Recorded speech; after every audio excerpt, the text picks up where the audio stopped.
And now, the Crypt with Rita Scott. You're listening to The Crypt, and I'm delighted to be joined on the show today by Scream Queen Danielle Harris. Danielle's movie credits include Halloween 4 and 5, as well as Rob Zombie's remakes, Hatchet, Free Willy, The Last Boy Scout, and Don't Tell Mom the Babysitter's Dead. Thank you so much for joining me today, Danielle.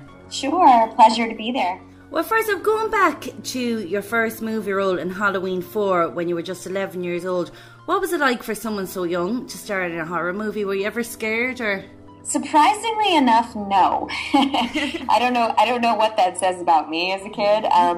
But I think it's obviously much scarier in the movies. When you're on a set and there's about 60 people around you and everyone, there's fake blood that tastes like sugar, and everyone just, I think, really makes sure that you're okay when you're a kid on a set of a horror movie. Everyone's very protective over making sure that it's make-believe, because they don't want you to grow up all messed up. So, no, I was never scared. It's definitely, looking back on it now, it's I can't believe that I actually did some of the things that I did without being afraid. And then when the movie was finished, were you allowed to watch the whole film, or were you only allowed to watch parts of it? Oh, yeah, I watched the whole thing. I mean, I did Last Boy Scout shortly thereafter, so my parents were not necessarily too concerned that I would have lifelong issues from it, which I didn't, so it's all good.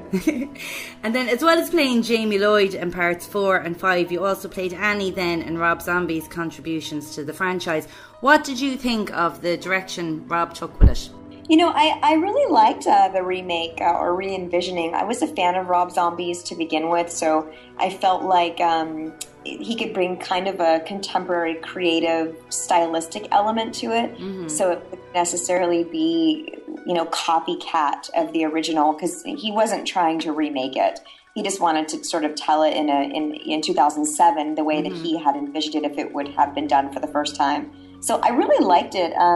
I think obviously he had been, conjuring it up and working on it in his mind for a very, very long time. So I think it was executed really well. It's brutal. It's, bigger and badder, and the knives are bigger, and Michael's bigger and badder and more brutal. But I think that kids are so oversensitized, or desensitized rather, nowadays with the movies that are available. So I think that if anyone would have tried to make it how it was back in the 70s, I don't think that it would have been as well received. So I like the direction that he took. In the second one, I didn't necessarily get it, I would say. Even reading the script, I was kind of like, huh? Yeah. But I thought that it was really cool, and I enjoyed it for what it was. The director's cut, in my opinion, is a lot better. Yeah. I felt like there were kind of 3 different, very strong storylines going on, so it was a little bit hard to sort of piece them together. But I was happy with our stuff. Like, I felt like Brad Dourif and myself and that storyline was kind of the same from the beginning, where the other pieces with, the white horse and Sherry coming back and her kind of, Laurie kind of having these crazy hallucinations, and then I felt like those were kind of 2 other movies, and then the Malcolm McDowell stuff, Donald Pleasance, like that was a whole other sort of thing. So there wasn't necessarily kind of a cohesive story for me, but I think in pieces it was cool for what it was. Yeah, the whole white horse thing was kind of a bit trippy. It was trippy, but I think that at that point, like, Rob was kind of wanting to put his trademark, and he's a trippy dude, so I think that was the way for him to sort of bring in what he wanted to do without, he sort of colored outside the lines. I think that doing a studio film, there's a lot of cooks in the kitchen, and I think that was sort of the way that he wanted to do it. And maybe not, maybe we didn't really get it, but I think that was like his style. Mm-hmm. His take on the whole thing. Yeah. And then, of course, you were in one of my favourite movies of the 90s, Don't Tell Mom the Babysitter's Dead, with Christine Applegate. I love it. Oldie but a goodie. I love that movie, so I do. But then, like, as a kid, did you find it more fun to shoot a comedy or a horror? Oh, yeah. I still find it more fun to shoot comedy. That's for sure.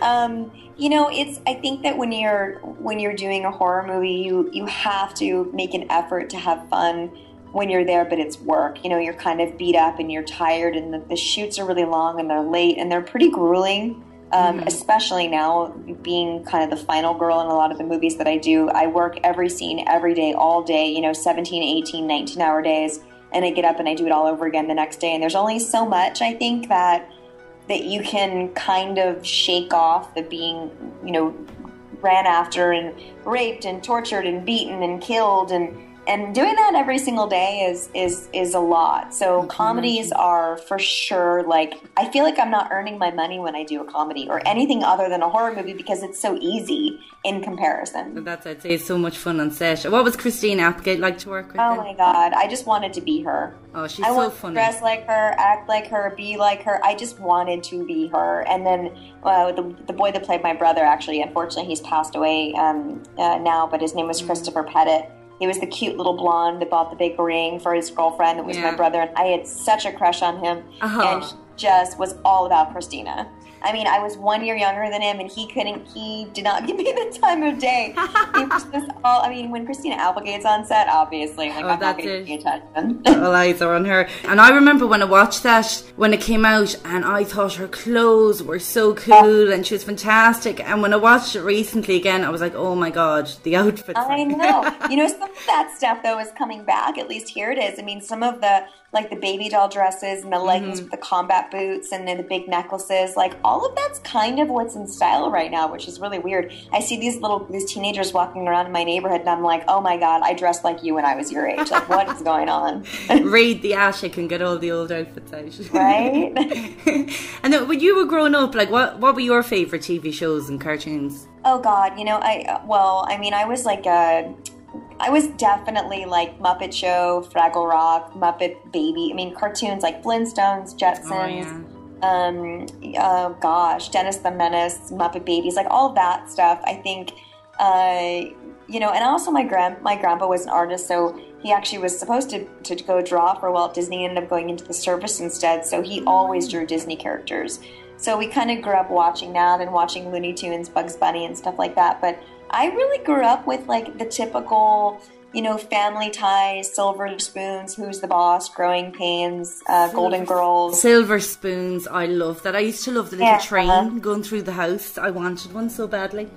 I know, we all did. So I think I grew up, and then, obviously as a teenager, went into Blossom, and I watched Punky Brewster when I was younger, so definitely age appropriate. I mean, I still The Honeymooners actually and Cheers were and Taxi were my three favorite shows when I was really little.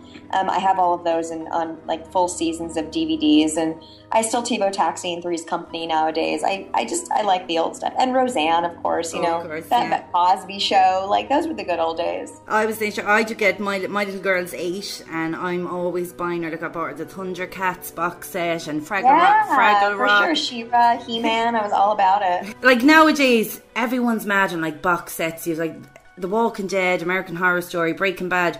Do you ever do the whole kind of PJs and box set weekend? Is there any show? I have to be honest, I've actually not seen any of those 3 shows. No way. Yeah, I haven't. I'm pretty behind. I don't. That's not really I don't really like shows like that. I mean, I don't listen. I think that they're great for what they are, but I'm so immersed in the genre in my life that it's when I watch TV, I kind of need to tune out. So I would maybe because I've just been really busy the last couple of years, I haven't really had time to sort of get into it. And when I'm on an airplane, which would be the only time that I really could sort of sit down for a long period of time, I kind of just sleep. So only shows that I really have watched in their entirety is I've watched all of the seasons of Weeds, and I've watched Orange is the New Black, and I've watched Girls. Those are that's kind of more my style. Yeah. And then music-wise, what kind of music would you be into? What was the last concert you went to? God, my taste is really kooky in music. Let's see. I did see Justin Timberlake and Jay-Z this year.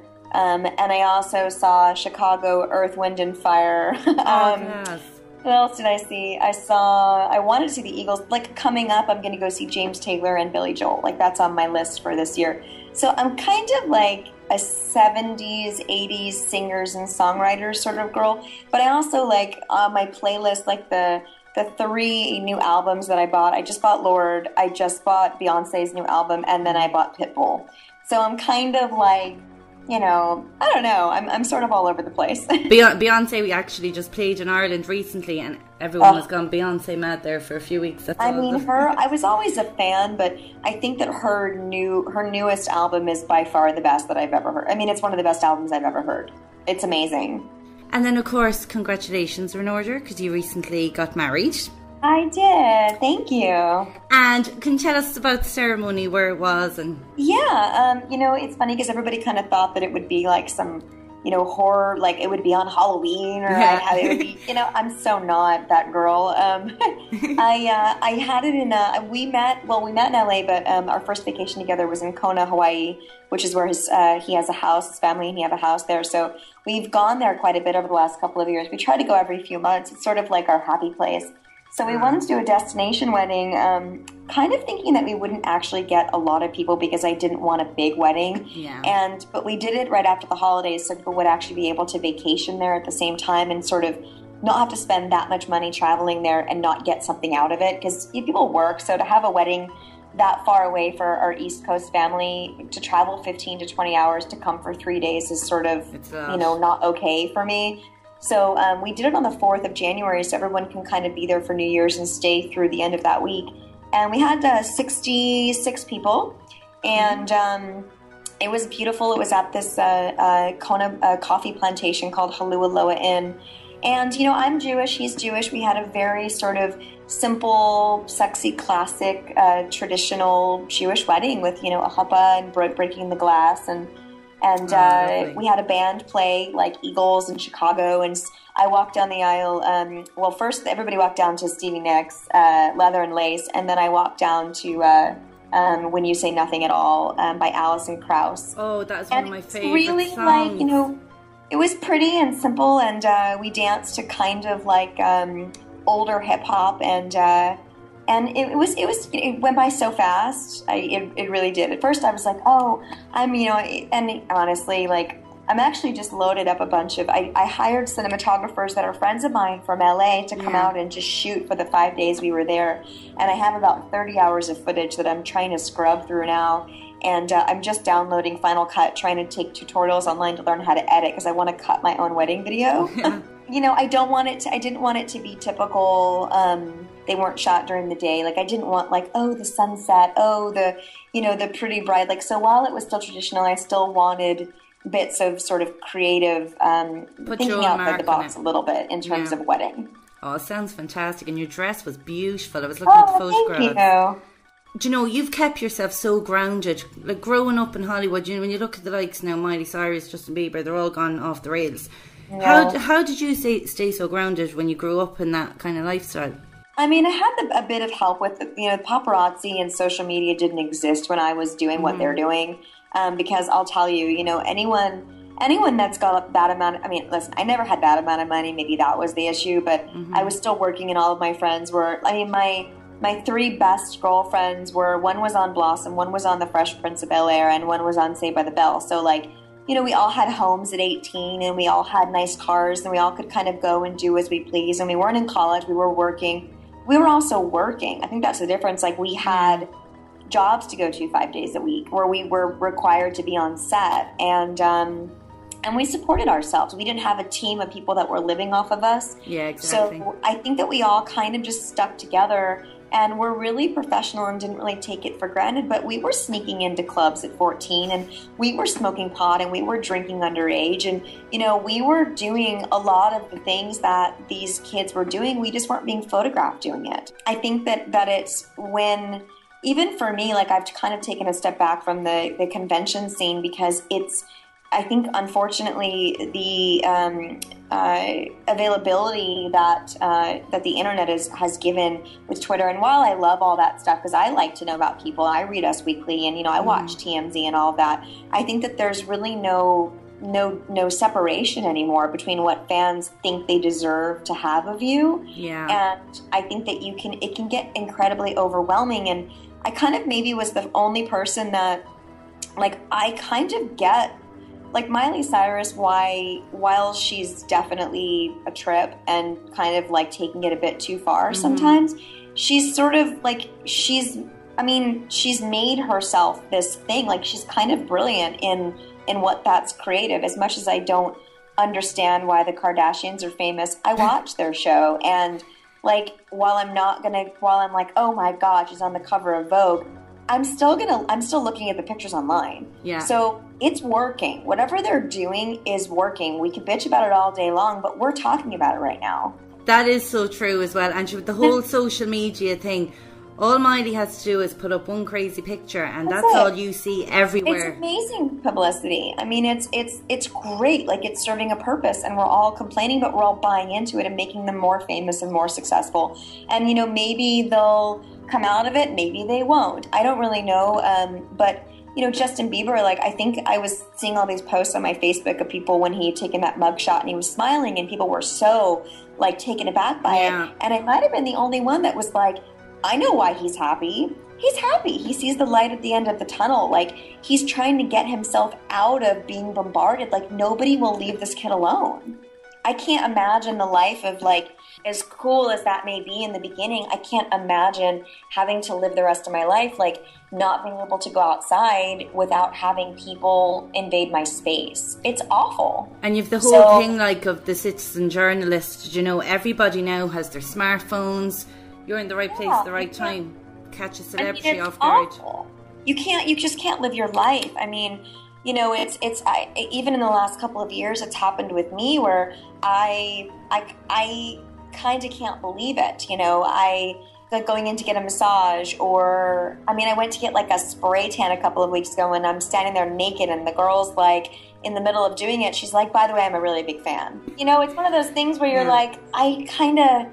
You know, I just did an interview the other day where I was watching. I had to pick a movie to watch and critique it, and I picked Lost in Translation because my husband is younger than I am, and he's into like stupid humor comedy movies, or like, you know, he's a guy, so he doesn't really, and he's not in the business, so he doesn't watch these indie films that I watch, and you know, he doesn't really get them, and he will eventually, but we don't talk film at all. So which I actually really like, and I know he likes Bill Murray, so I was like, let's watch Lost in Translation, because I thought that's kind of gritty, it's kind of offbeat, but it's studio-ish enough where he might not give me crap about, oh, you and your indie, you know, genre films, you like it, I don't get. We were watching it, and there's a scene where Bill Murray's at the bar, and he's got his cocktail glass, and he just needs a minute, and the guys across from him are like, all they want to do is talk about, you know, his movies. They recognize him, and he excuses himself and gets up and goes away. And while I know that those guys in real life would think and post that he was a jerk and he was rude and he doesn't appreciate his success and who does he think he is, like, put yourself in our shoes. Yeah. You know, maybe we just want to sit there for a second. You want to have a bit of privacy. We don't want to talk about the same crap. So I think that it's a bit overwhelming, and I understand why Amanda Bynes went crazy. I get it. You have to, if you don't have a life anymore, if your life is taken away from you, it makes you lose your mind. I hate how people like attack that poor girl. Like, she was suffering mental health issues, and the way she was just everything, little thing she done, it was in every paper constantly. Everything. How can you recover? Like, who cares that she has a wig? Who cares that she has piercings? Like, she's a woman. I mean, there's a line in the Beyonce song that she says, "I'm a grown woman, I can do what I want." And I think that everybody has an opinion, but people no one's helping. You know, it's like they're there to take a picture to make money off of their demise. But if they really cared, like, do something about it. Maybe don't post that picture, because that's what's making these people sick. That's what's making them unstable. And it builds up and it builds up and it builds up, and then people just crack. And I was like watching that the Justin Bieber last week or 2 weeks ago was all over the place about his deposition, you know, with the guy trying to sue him or whatever. Yeah. He's being a jerk, and yes, he's being a jerk, and he's being a jerk to the attorneys. But at the same time, put yourself in his shoes. Like, if someone was trying to extort you for money when they were in your space and you had someone push back, like, and then they're trying to sue you for something they started, it's unbelievable. It's like the guy that sued Kanye West recently for calling racial slurs at him at a store, and then, or calling, racial slurs towards Kim Kardashian, and then Kanye got into a physical fight with him. It cost Kanye money, so who's to say that some Joe Schmo isn't? While I don't really care for the way he has acted numerous times, I'm a fan of his music, but not of maybe him as a person. I mean, I don't know him. I don't know what the situation is, but some of his antics I'm not really supportive of. But anyone can call out someone, a racial slur, and then if that person retaliates, they have to pay for it. It's like, why doesn't the other person get in trouble? Why doesn't that stop? Why don't the paparazzis get stopped? Why don't, the people that instigate and create this, what's happening to them? Why aren't they responsible? It's always the other person that is on the other side of it. So it makes me a bit crazy. So I think, guys, the whole point of my big, long tangent is I think that it's very difficult to stay out of it, and you have to just stay out of it. And I didn't have the same problems because it didn't really exist when I was growing up. And now that I see it surface here and there, my space kind of being, the fact that I have to get off at a different level of an airline and go into the arriving or the departing gate instead of the arriving, because I don't want to be photographed coming off a plane, and I'm nobody. Who am I? Who cares to buy my pictures? I'm not in magazines. But when I get off a plane and there's people waiting there to take my picture, I'm like, I don't get it. How did they know? And who cares? As I have to now go up to a different floor or put on makeup and a baseball hat because I don't want to be photographed looking like shit, like everybody does getting off a plane, traveling 15 hours. It's caused me stress, and it's unfortunate. We don't have to do our job 24 hours a day outside of what we do for a living on set, being paid to do it. We're just normal people. And I don't think that people, and then that post gets around or that person gets around, and I read stuff that's bad about me online all the time, and I'm like, that never happened. I never did that. What are they talking about? Crazy stuff that people just make up, and they have nothing better to do with themselves than talk bad. I'd say you really have to develop a thick skin, I'd say. Yeah, it's nuts. I just kind of go, oh, God. I mean, they're probably in their basement, mad about who knows? I don't know. I try not to judge because I'm being judged, so... But it's something you definitely have to just sort of roll your eyes. I try to not read stuff online, and that's the way that I kind of get out of doing that. Well, now, I'm being judgmental in my next question.